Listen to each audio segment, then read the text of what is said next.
अल्लाहुम्मा सल्लि अला सय्यदिना मिनल जूदि वल करम व आलिहि व बारिक वसल्लिम।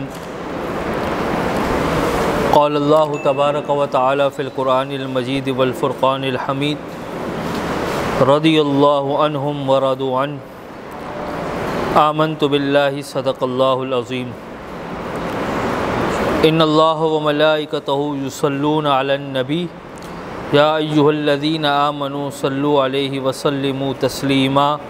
अल्लाहुम्मा सल्लि अला सय्यदिना व मौलाना मुहम्मदिन मादिनिल जूदि वल करम व आलिहि व बारिक वसल्लिम। सलातन व सलामन अलैका या सय्यदी या हबीबी या रसूल अल्लाह।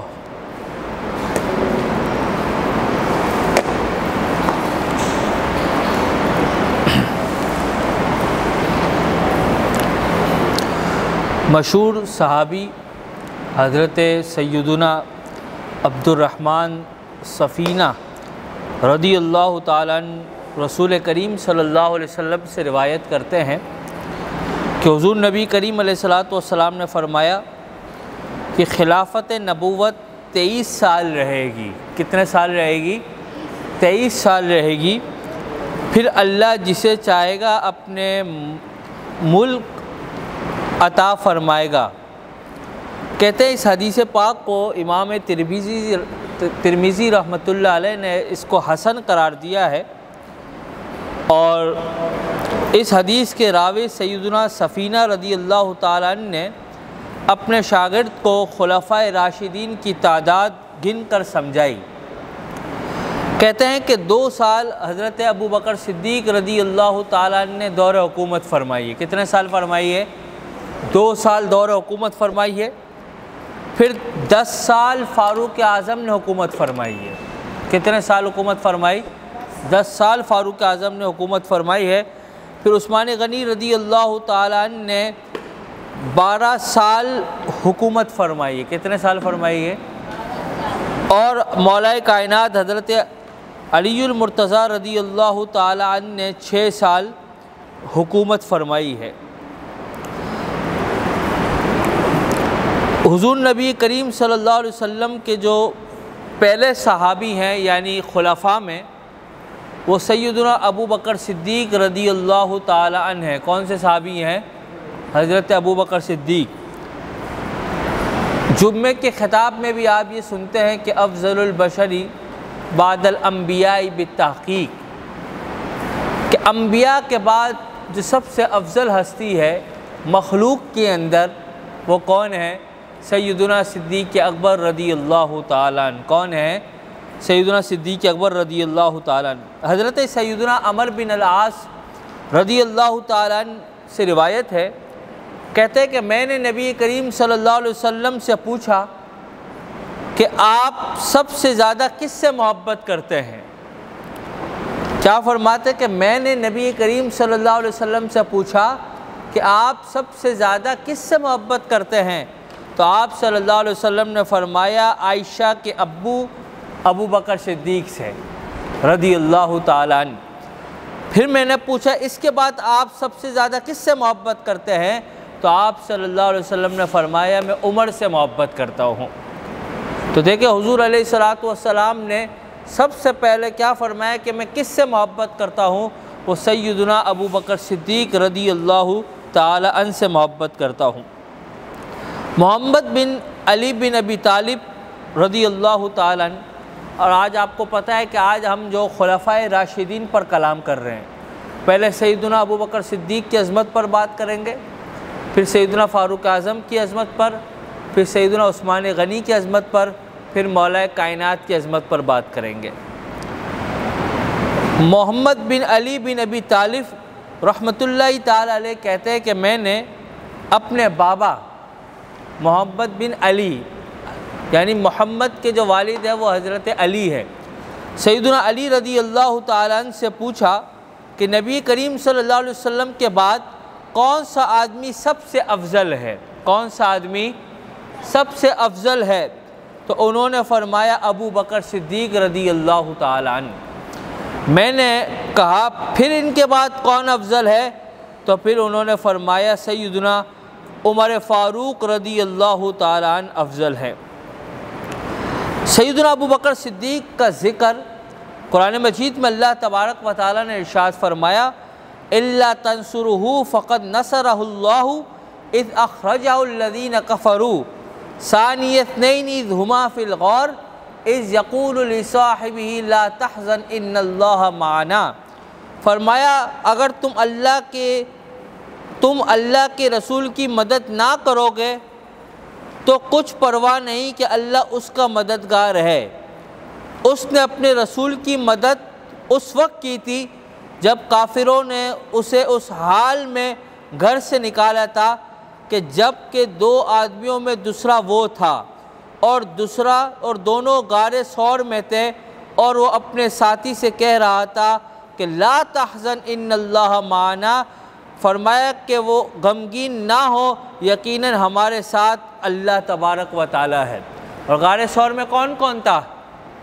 सैयदना अबू बकर सिद्दीक़ रदी अल्लाह तआला अन्हु और हुज़ूर सल्लल्लाहु अलैहि वसल्लम जलवागर थे गारे सौर के अंदर।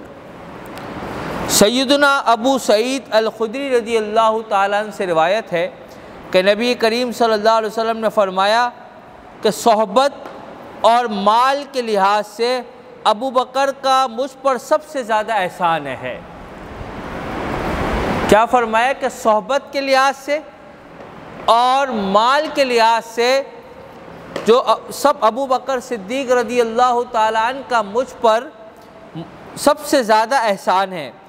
अगर अपने रब के अलावा किसी को अपना खलील बनाता तो अबू बकर सिद्दीक़ को मैं बनाता। खलील का मतलब होता है दोस्त।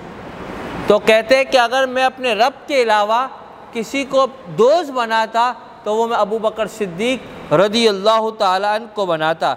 लेकिन इस्लाम का भाईचारा और मोहब्बत काफ़ी है। आगे रसूल करीम हज़रत अबू हुरैरा रदी अल्लाह तआला अन्हु इस हदीस पाक के रावी हैं कि रसूल करीम सल्लल्लाहु अलैहि वसल्लम ने सहाबा से पूछा, आज किसने रोज़ा रखा है? अबू बकर सिद्दीक़ ने फरमाया कि मैंने। तो आपने पूछा, आज किसने नमाज जनाजा पढ़ी है? अबू बकर सिद्दीक़ ने फरमाया, हुज़ूर मैंने नमाज जनाजा भी पढ़ी है। फिर हुज़ूर सल्लल्लाहु अलैहि वसल्लम ने फरमाया, आज किसने मिस्कीन को खाना खिलाया है? तो अबू बकर सिद्दीक़ ने फरमाया, रसूलल्लाह मैंने मिस्कीन को खाना भी खिलाया है। फिर हुज़ूर ने फरमाया, आज किसने मरीज़ की इयादत फरमाई है? अबू बकर सिद्दीक़ ने फरमाया, मैंने मरीज़ की भी इयादत फरमाई है। तो सरकार सल्लल्लाहु अलैहि वसल्लम ने फरमाया, ये चीज़ें जिस इंसान में जमा होगी अल्लाह तबारक व तआला उसको जन्नत में दाखिल फरमाएगा। अब देखें, एक ही दिन के अंदर अबू बकर सिद्दीक़ रदी अल्लाह तआला अन्हु ने रोज़ा भी रखा है, उसी दिन के अंदर आपने जनाजे की नमाज भी अदा की है, उसी दिन के अंदर आपने मरीज़ की इयादत भी की है, उसी दिन भी आपने मिस्कीन को खाना खिलाया है। तो सरकार फरमाते ये चीज़ें उसी में जमा होंगी, ये चीज़ें जिस इंसान में जमा होंगी वो जन्नत में दाखिल होगा। इसका मतलब अबू बकर सिद्दीक़ रदी अल्लाह तआला अन्हु वो अज़ीम ज़ात, आपकी वो ज़ात मुबारक है कि आपको दुनिया में ही अल्लाह के रसूल सल्लल्लाहु अलैहि वसल्लम ने जन्नत की बशारत अता फ़रमाई है। सैयदना अबू मूसा अशअरी रदी अल्लाह तआला अन्हु से रिवायत है, कहते हैं कि नबी करीम सल्लल्लाहु अलैहि वसल्लम एक बाग में मौजूद थे। कहाँ मौजूद थे? बाग में मौजूद थे। तो एक आदमी आया और अंदर आने की इजाज़त मांगी। तो आप सल्लल्लाहु अलैहि वसल्लम ने फरमाया, उसके लिए दरवाज़ा खोल दो और जन्नत की खुशखबरी दे दो। ये अबू बकर सिद्दीक़ थे जो बाग में दाखिल हुए थे। तो देखिए, हुजूर ने दुनिया में ही अबू बकर सिद्दीक़ रदी अल्लाह तआला अन्हु को जन्नत की बशारत अता फ़रमाई। तिरमिज़ी शरीफ की हदीस मुबारक है कि एक मशहूर हदीस में आया है कि नबी करीम अलैहिस्सलातु वस्सलाम ने फरमाया, अबू बकर फिल जन्ना, अबू बकर जो है वो जन्नती शख्स है।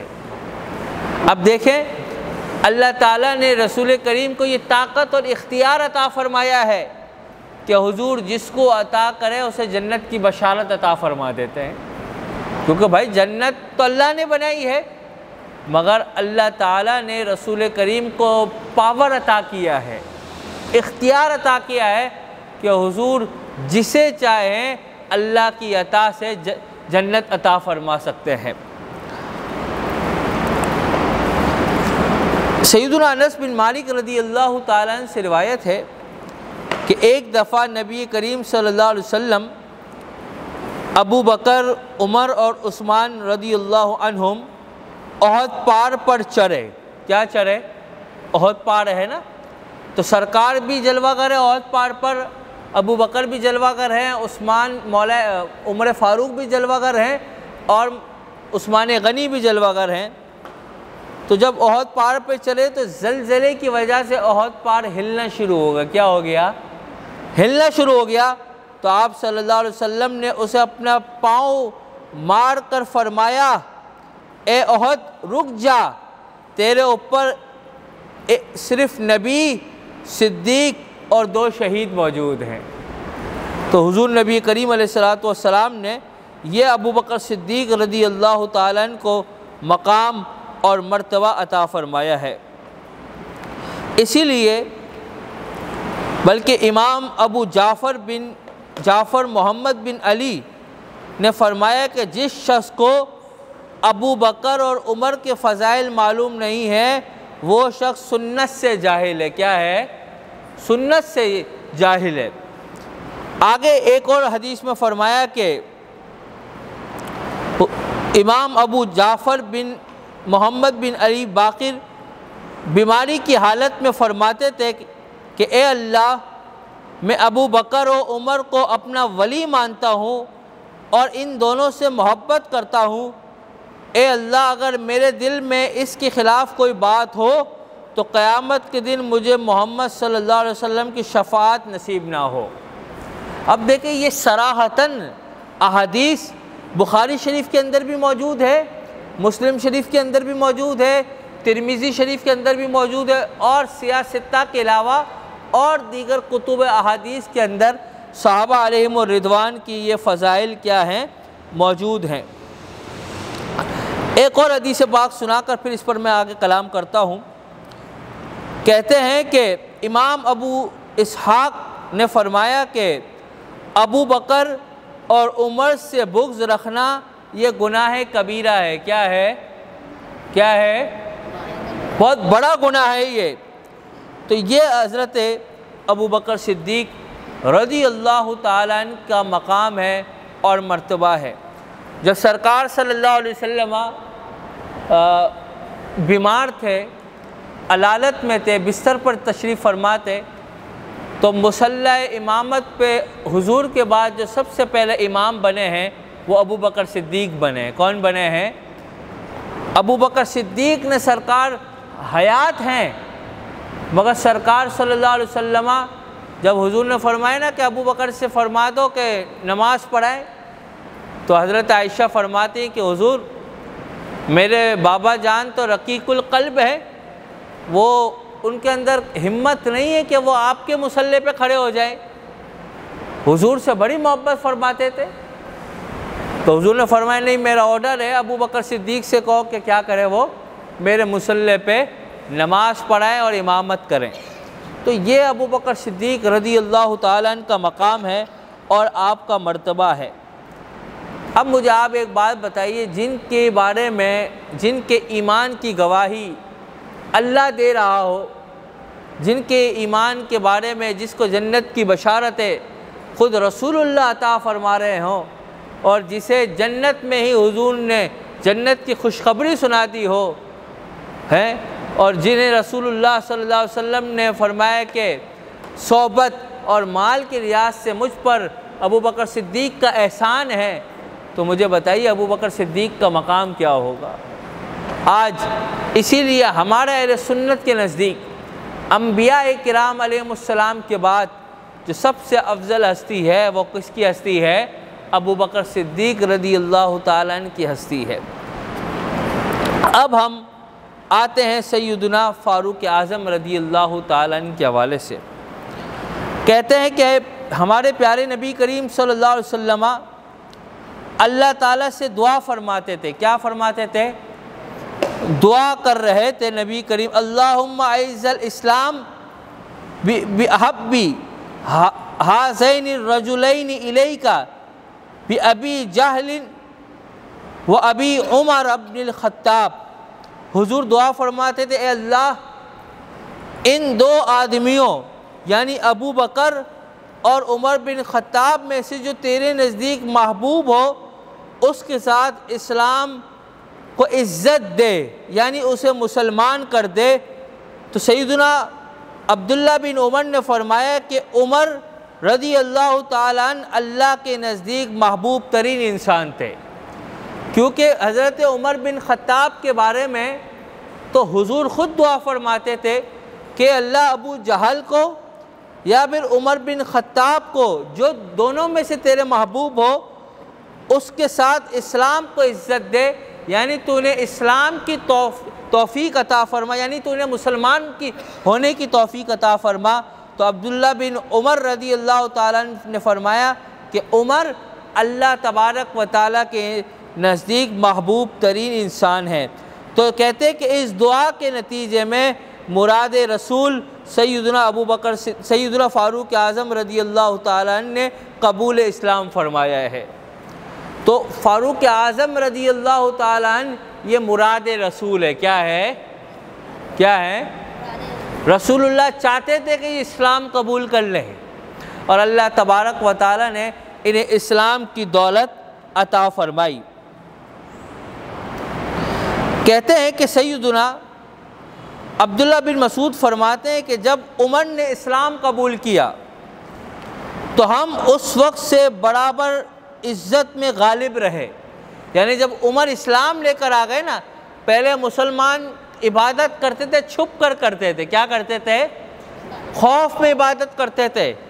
जब अल्लाह ताला ने फ़ारूक आज़म को इस्लाम की दौलत अता फ़रमाई तो फिर फ़ारूक आज़म ने फरमाया कि या रसूलल्लाह, जब हम हक़ पर हैं तो फिर हम क्यों अल्लाह की इबादत खुल कर ना करें। जब फ़ारूक आज़म इस्लाम लेकर आ गए, ईमान लेकर आ गए, फिर मुसलमानों ने क्या करी? अल्लाह की इबादत खुल कर करी।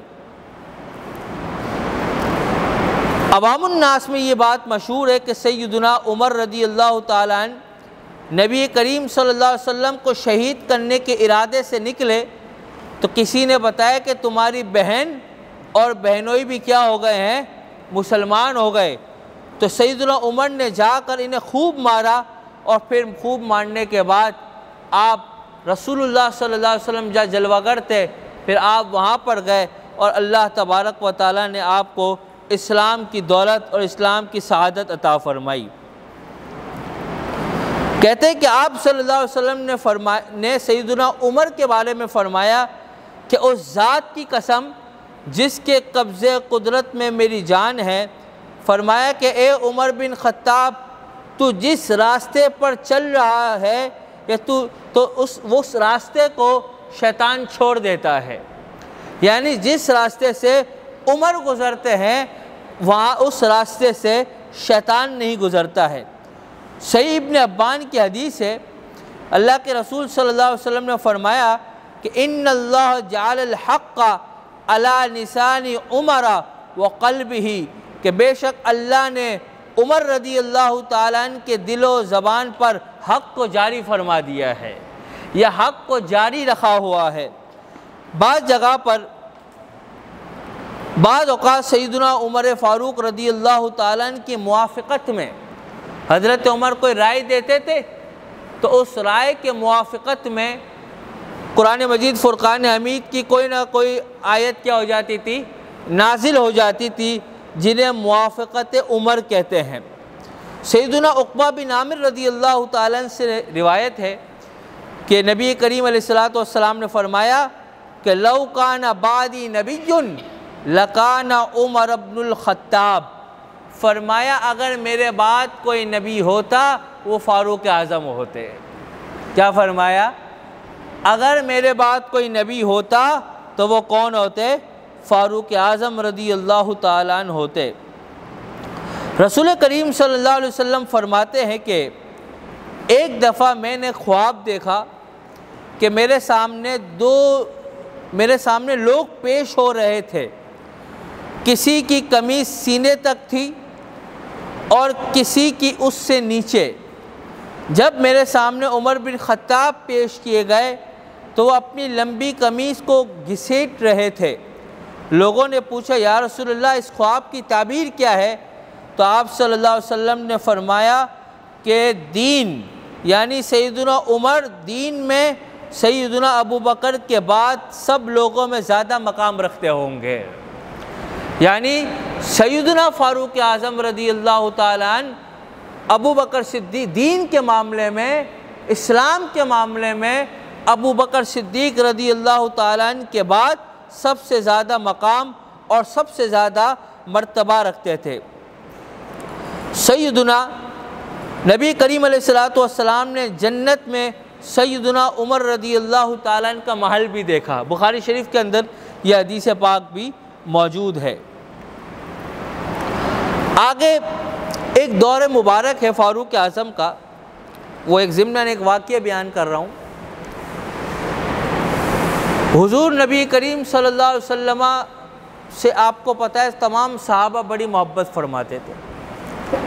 देखिए इश्क़ रसूल को देखिए, एक यहूदी और एक ज़ाहिरी तौर पर एक मुसलमान,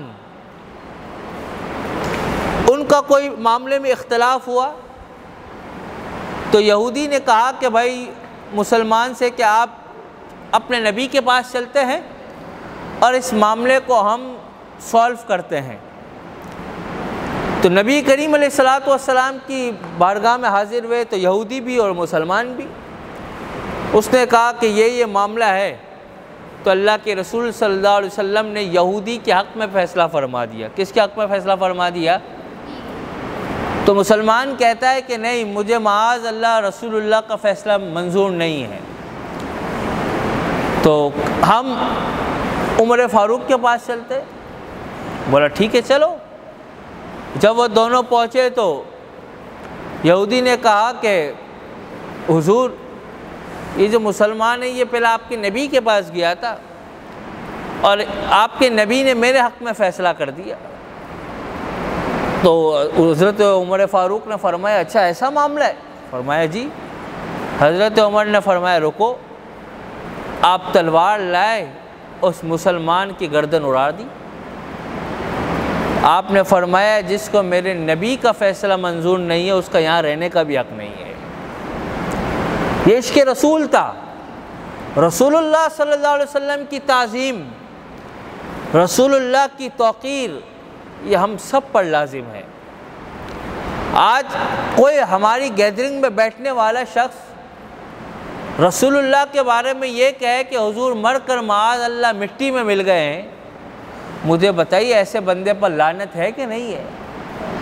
कोई बंदा अपने बाप के लिए जुमला कहना गवारा नहीं करता, बल्कि ख़ुद हदीस मौजूद है, फरमाया कि इन्नल्लाह हर्रम अलल अर्दी अन ताकुल असादल अंबियाई फनबियुल्लाहि हय्युन युरज़क़ु। फरमाया क्या है, अल्लाह ताला ने ज़मीन पर अंबिया किराम के जिस्म को हराम कर दिया है, क्योंकि जब इंसान का इंतकाल होता है, जब उसे कब्रिस्तान में रखा जाता है तो बॉडी बिल्कुल ख़त्म हो जाती है और आखिर में एक ढांचा और एक हड्डी बन जाती है। तो फरमाया कि जब अंबिया किराम को उनके मज़ार मुबारक पर रखा जाता है तो ज़मीन उनके जिस्म को नहीं खाती है। फरमाया फ़नबियुल्लाहि, बस अल्लाह के नबी ज़िंदा हैं, युरज़क़ु, इन्हें रिज़्क़ भी दिया जाता है। तो भाई कब्र में तो तमाम अंबिया ज़िंदा हैं। हुजूर जब मेराज पर तशरीफ़ ले गए तो आपकी अंबिया किराम से मुलाकात हुई कि नहीं हुई? मुलाकात हुई। कोई नमाज की हालत में था, कोई किस हालत में था। अंबिया तो हयात है, इसीलिए अहले सुन्नत का हयात नबी का अक़ीदा है। क्या है? हयात का मतलब ज़िंदा और नबी का मतलब यानी अंबिया किराम के ज़िंदा होने की का हमारा अक़ीदा और नज़रिया है। कुरान मजीद फ़ुरक़ान हमीद, इसको समझिएगा इस लॉजिक को। अल्लाह ताला ने फरमाया कि वला तक़ूलू लिमन युक़तलु फ़ी सबीलिल्लाहि अमवात, जो अल्लाह की राह में मारे जाएँ उन्हें मुर्दा ना कहो, बल अहया, बल्कि वो क्या हैं? ज़िंदा हैं। वलाकिन ला तशऊरून, लेकिन तुम्हें शऊर नहीं है। अल्लाह कह रहा है कि जो अल्लाह की राह में मारे जाए यानी शहीद, शहीद अल्लाह की राह में मारे जाए तो उन्हें मुर्दा ना कहो, बल्कि वो तो जिंदा है, लेकिन तुम्हें अकल नहीं है, लेकिन तुम्हें शऊर नहीं है। मैं आपसे ये पूछना चाहता हूँ, जो शहीद ज़िंदा है, जो अल्लाह की राह में मारा गया, तो जो सहाबी होता है, जो अल्लाह वाले होते हैं, जो औलिया अल्लाह होते हैं, उनका तो हर कदम, हर वक्त ये तो होता ही अल्लाह के लिए है। तो कुरान के मिजाज को समझिए कि अल्लाह ने मैं आपसे सवाल करता हूँ कि शहीद का मकाम ज़िंदा है क्या वली का मकाम ज़िंदा है? वली का मकाम ज़िंदा है। जब अल्लाह तबारक व तआला ने शहीद को ज़िंदा करार दे दिया तो मुफस्सिरीन ने फरमाया इससे पता चला कि इससे जो दर्जे वाला बंदा है वो तो बदर औला ज़िंदा हुआ। मुझे बताइए कि वली का मकाम बड़ा है कि सहाबी का मकाम बड़ा है? सहाबी का। जब वली ज़िंदा है तो बदर औला सहाबी ज़िंदा हुआ। सहाबी का मकाम बड़ा है कि अम्बिया का मकाम बड़ा है? अम्बिया। जब सहाबी ज़िंदा है तो बदर औला अम्बिया ज़िंदा हुए। जब अम्बिया ज़िंदा है तो सबसे अफजल नबी हुजूर सल्लल्लाहु अलैहि वसल्लम है, तो वो बदर औला हयात है, और हमारा ईमान भी है और हमारा अकीदा भी है। कुरान एक बात को बयान करता है। अब अल्लाह ताला ने कुरान में एक मकाम पे फरमाया कि वालिदैन को उफ़ भी ना कहो, फ़ला तक़ुल लहुमा उफ़्फ़िन, वालिदैन को उफ़ भी ना करो, ना इनको झिड़को। कुरान मजीद फ़ुरक़ान हमीद का मुताला करे तो कोई आयत ऐसी नहीं है जिसमें ये लफ्ज़ लिखा हो कि माँ बाप को गाली मत दो। कहीं लिखा हुआ है? माँ बाप को ज़लील ना करो, कहीं नहीं लिखा हुआ। इसके तहत हमारे उलमा ने फरमाया कि जब अल्लाह ताला माँ बाप को एक छोटा सा लफ्ज़ कहने का मना कर रहा है तो इससे बड़े जो अल्फाज हैं वो तो बदर औला क्या होंगे? मना होंगे। तो कुरान का उसलूब मैं आपको समझाने की कोशिश कर रहा हूँ कि जब शहीद ज़िंदा है तो शहीद से बड़ा मकाम किसका है? वली का है, वो बदर औला ज़िंदा है। जब वली ज़िंदा है तो वली से बड़ा मकाम किसका है? सहाबी का है, सहाबी बदर औला ज़िंदा है। सहाबी से बड़ा मकाम किसका है? अम्बिया का है, तो अम्बिया ज़िंदा है। और अम्बिया में सबसे अफजल हैं रसूलुल्लाह सल्लल्लाहु अलैहि वसल्लम। जब तो रसूलुल्लाह हयातुन नबी हैं। कॉन्सेप्ट क्लियर हो रहा है आपको? आगे चलिए।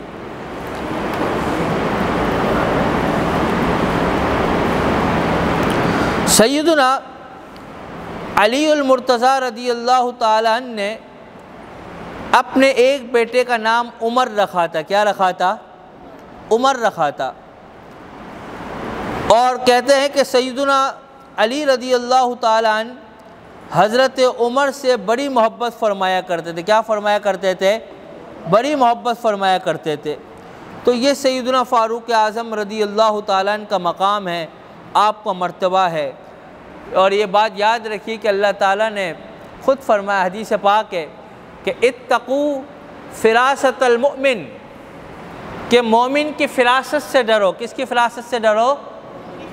फ़इन्नहु यंज़ुरु बिनूरिल्लाह, वो अल्लाह के नूर से देखता है। किसके नूर से देखता है? वो अल्लाह के नूर। देखिए जब बंदा अल्लाह का वली हो जाता है ना, तो जो पर्दे होते हैं वो पर्दे क्या हो जाते हैं? हट जाते हैं। मिसाल के तौर पे, समझाने के तौर पे कह रहा हूँ, जब आप एक अच्छे MNA से या MPS आपका ताल्लुक़ बन जाए और आप उससे बहुत क्लोज़ हो तो वो आपको इख्तियारात भी अता कर देता है और आपको प्राइवेट चीज़ें भी बताना शुरू कर देता है। तो जो औलिया अल्लाह होते हैं, जो सहाबा होते हैं, उनका ताल्लुक़ अल्लाह ताला से बड़ा मजबूत होता है। वो किससे? बड़ा मजबूत होता है। इसीलिए सैयदना फ़ारूक आज़म रज़ियल्लाहु ताला अन्हु का दौर मुबारक है। दौर मुबारक। एक नौजवान था, बड़ा नेक नौजवान। अल्लाह ताला क़यामत के दिन 7 लोगों को अपने अर्श का साया अता फरमाएगा। कितने लोगों को अता फरमाएगा? कितने लोगों को? 7 लोगों को अपने अर्श का साया अता फरमाएगा। एक नौजवान वो है जिसका हर वक्त दिल मस्जिद में लगा रहता है। क़यामत के दिन तो कोई साया नहीं होगा ना, कोई साया नहीं होगा, सिवाय एक ज़ात का साया होगा, वो ज़ात अल्लाह ताला की है। फरमाया अल्लाह ताला ऐसे नौजवान को अपने अर्श का साया अता करेगा जिसका दिल हर वक्त मस्जिद में लगा रहता है। फजर पढ़ता है तो ज़ोहर के लिए बेचैन रहता है, ज़ोहर पढ़ता है तो असर के लिए बेचैन रहता है, असर पढ़ता है तो मगरिब के लिए बेचैन रहता है, मगरिब पढ़ता है तो इशा के लिए बेचैन रहता है। फरमाया ऐसे नौजवान को क़यामत के दिन अल्लाह अपने अर्श का साया अता फरमाएगा। तो मेरे नौजवानों, मेरे बुज़ुर्गों, मेरे भाइयों, अपना ताल्लुक़ अल्लाह के घर से मजबूत करें, मजबूत करें। अपनी औलाद का ताल्लुक़ अल्लाह के घर से मजबूत करें। वो एक ही सूरत में मजबूत होगा कि जब वालिद मस्जिद में आएंगे और अपने बच्चे का हाथ मोहब्बत से पकड़ेंगे कि चलो आओ बेटा पहली सफ़ में नमाज़ पढ़ते हैं, तो यकीन कीजिए यह आपके लिए भी इसाले सवाब होगा और आपके बच्चे के लिए भी इसाले सवाब होगा। ये आज दुख इस बात का है कि बाप अपने बच्चे का हाथ उस वक्त पकड़ता है जब स्कूल की वैन में बिठाना होता है, क्योंकि वहाँ पर फीस भरता है, डांटता है, नहीं जाता तो उसको उठाते हैं, उसका यूनिफॉर्म, उसके शूज़ कहते हैं वैन में पहन लेना, बैग लेके उतरते हैं कि नहीं जाओ छुट्टी नहीं करनी। यानी दुनियावी एजुकेशन के लिए, दुनियावी तालीम के लिए वालिदैन अपने बच्चे से की पढ़ाई के लिए कितना सीरियस होते हैं, और ये दीन के लिए सीरियस होते हैं। कुरान घर पे कारी साहब नहीं आ रहे, छुट्टी हो रही है तो बच्चे वालिद साहब को फिक्र ही नहीं है, भाई बच्चा क्यों नहीं आ रहा, कारी साहब क्यों नहीं आ रहे घर पे पढ़ाने के लिए। आज बच्चों को माँ बाप हाफिज़ कुरान बनाते हैं। भाई हिफ्ज़ कुरान करना कमाल नहीं है, उसको संभालना कमाल है। हाफिज़ का टाइटल मिल गया, हाफिज़ का लक़ब मिल गया, चलो हाफिज़ बन गया, अब क्या तीर मार लिया।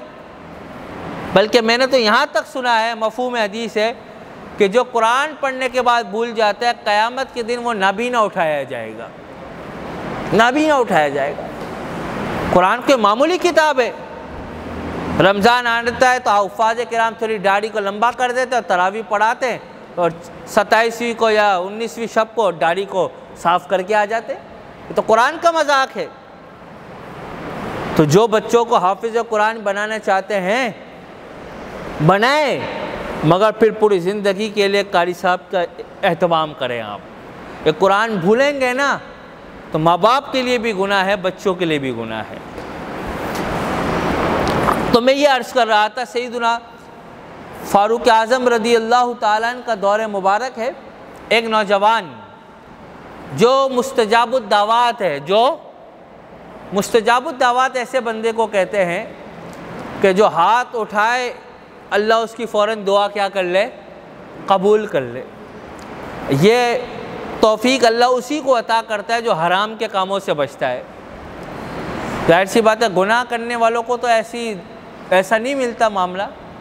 तो उस नौजवान की आदत थी कि वो एक ही काम करता था, उसका दिल हर वक्त मस्जिद में लगा रहता था, नमाज़ पढ़ता, नमाज से घर आता, उसके बूढ़े वालिद थे, बूढ़े वालिद की खिदमत किया करता था। उसकी मामूल के अंदर ये था, उलमा ने लिखा कि वो रात को इशा पढ़ने के बाद अपने बूढ़े वालिद की खिदमत किया करता था। क्या करता था?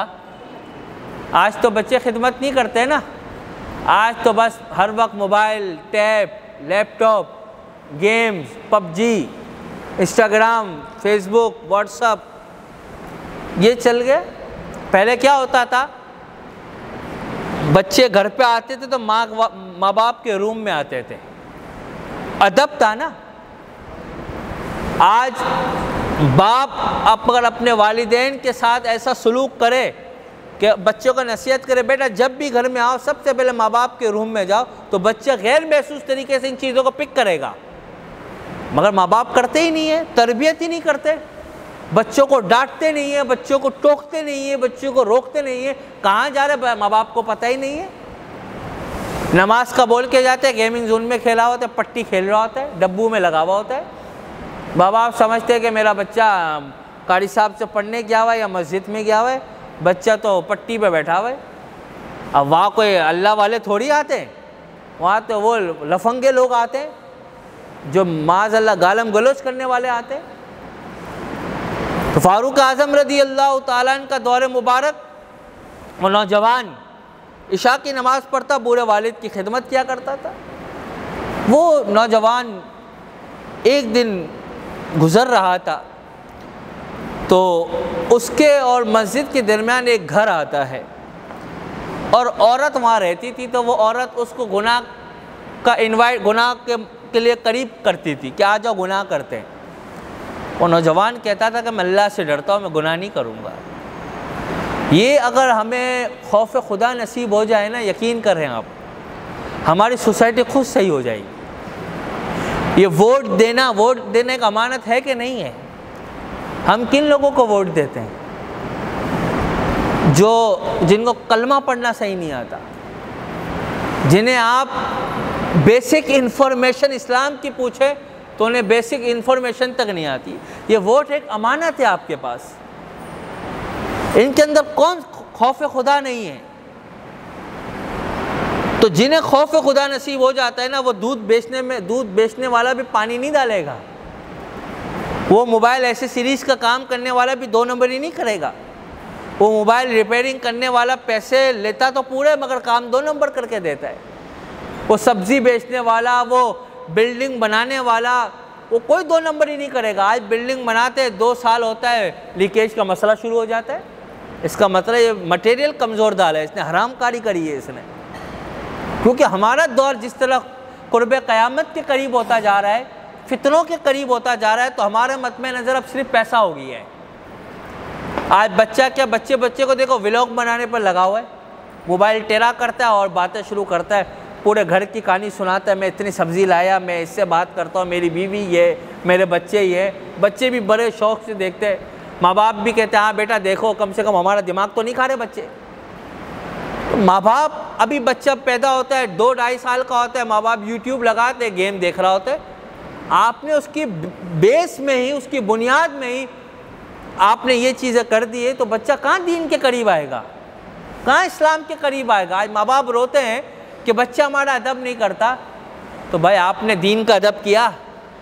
आपने कभी बच्चे को दीन सिखाया, बैठ के सिखाया कि 12 रबीउल अव्वल के 12 दिन है, चलो सीरत मुस्तफ़ा से हुजूर की सीरत सुना दो? बच्चों को बिठा दे, आ जाओ बेटा 12 मिनट दुरूद पाक हम पढ़ेंगे डेली। 12 रबीउल अव्वल है, हुजूर की विलादत का महीना, 12 मिनट दुरूद पाक होगा। ये बच्चों के अंदर आप आदत को पैदा कर रहे हैं।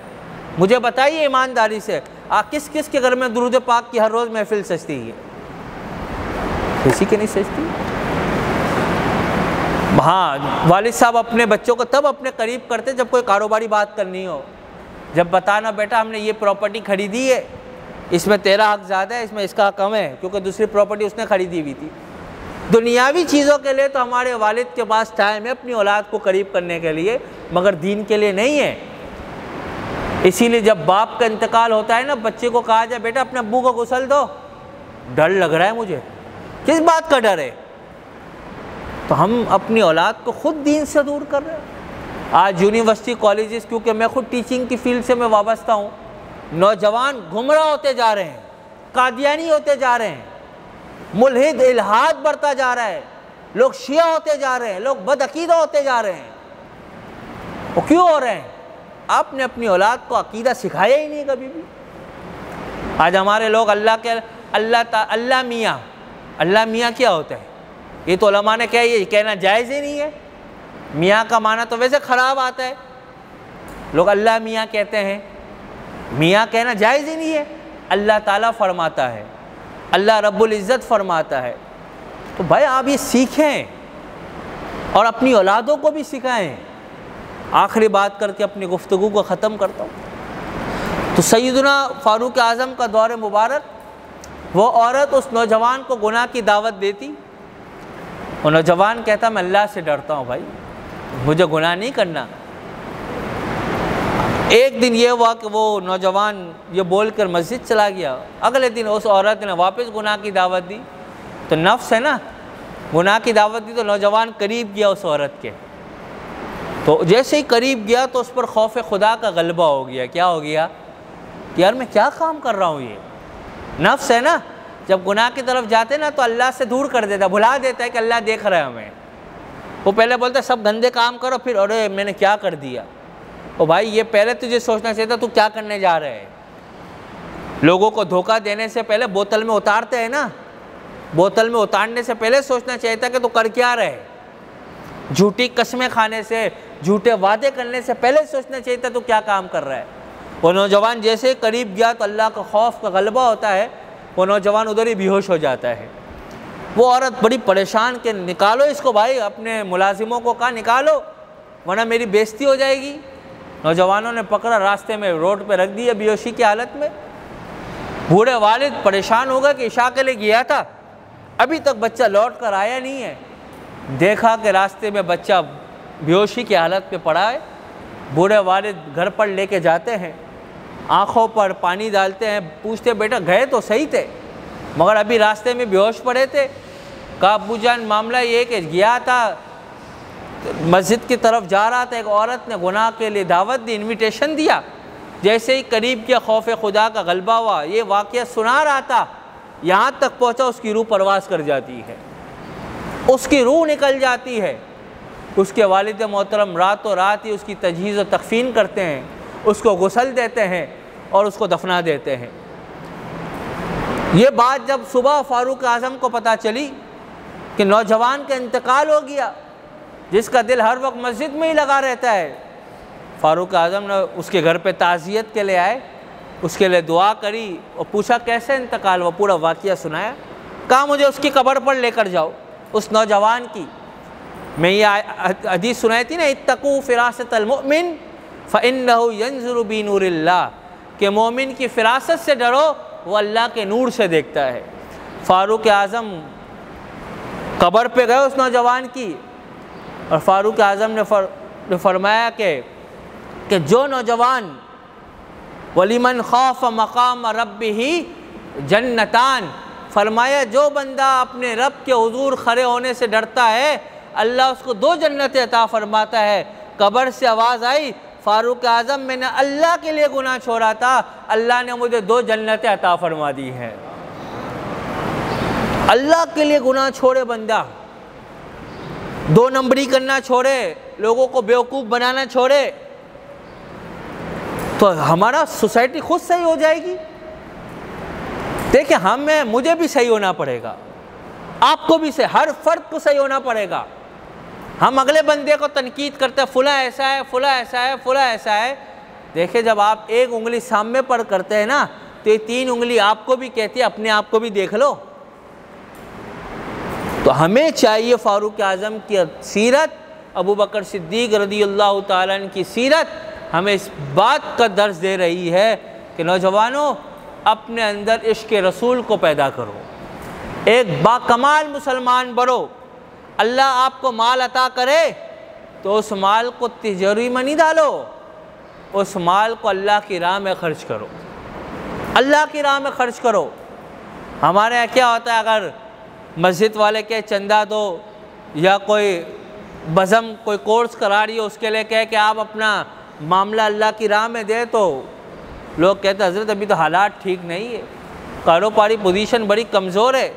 अच्छा जी कमज़ोर है, सैटरडे नाइट तो माशाल्लाह आपकी आउटिंग भी हो रही है, आपके अच्छे अच्छे सूट भी ब्रांडेड आ रहे हैं, आपके घर में माशाल्लाह डिवाइस भी अच्छे पैसों की लगी हुई है और घूमना फिरना भी जारी है, उम्रे पे भी हाज़िरी हो रही है, शादी ब्याह पे ख़र्चे भी बड़े हो रहे हैं, गाड़ी भी ली जा रही है, बच्चे को अच्छे स्कूल में बिठाया भी है, सब अच्छा हो रहा है।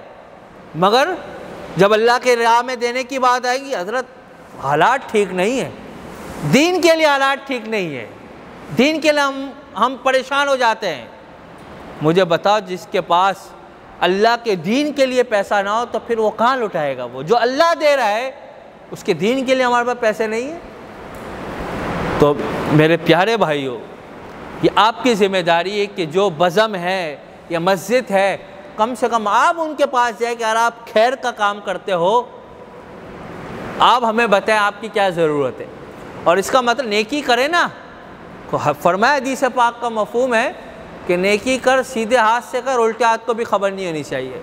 ऐसा नहीं किसी बज़म में पैसे दे रहे तो पूरे इलाके में बताते फिरें कि यार यहाँ कोर्स होता है तो मैंने अभी 1000 रुपये की नोट दी थी, तो आपकी नेकी वैसे बर्बाद हो गई है। अल्लाह ताला को रियाकारी पसंद है। कोई काम भी करे तो किसके लिए करें? अल्लाह के लिए करें बस। किसी के घर पे राशन दे रहे हैं तो बता, अरे बस मैं राशन 4 घर में देता हूँ, अल्लाह कबूल करे बस। किसने बोला आपको बताने का? 4 घर में दे के 400 घर में दे। आपने तो अपने नफ्स को खुश कर दिया। 4 बंदे को बता दिया, उसने आपको कह दिया अच्छा 4 लोग घर का आप चलाते हैं। आपने कहा हाँ आपका भाई चलाता है भाई। आपने खुशामदी कर दी, आपका जनाजा निकल गया। रियाकारी आपकी हो गई, क़यामत के दिन आप क्रॉस में चले गए। नफ्स है ना, नफ्स ये हमारे साथ खेलता है। क्या करता है? उसको पता है। गौसे आज़म रज़ी अल्लाह ताला अन्हु वलियों के सरदार है। वो आया गौसे आज़म के पास, आसमान से आवाज़ आई, अब्दुल कादिर जा, मैंने तेरी नमाज़ें माफ़ कर दी हैं। उसने गौसे आज़म के जहन में सवाल आया कि जब मेरे नबी पर नमाज माफ़ नहीं है तो मेरे पे कैसे माफ़ हो सकती है? आज तो आमिल के पास जाओ तो कहते हैं इतनी मुर्गी लेके आ जाओ, इतना काला बकरा लेके आ जाओ, फुला लेके आ जाओ। कभी आमिल कहेगा नमाज पर? उसको सिर्फ पैसे दो। ये 2 नंबर लोग होते हैं। जो हकीकी तौर पे आमिल वली होंगे ना, वो आपको सबसे पहले क्या कहेंगे? बेटा नमाज पढ़ा करो, फजर पढ़ते हो, झूठ बोलते हो, कारोबार में धोखा तो नहीं कर रहे हो। वो आपको पहले इस बात का दर्ज देंगे।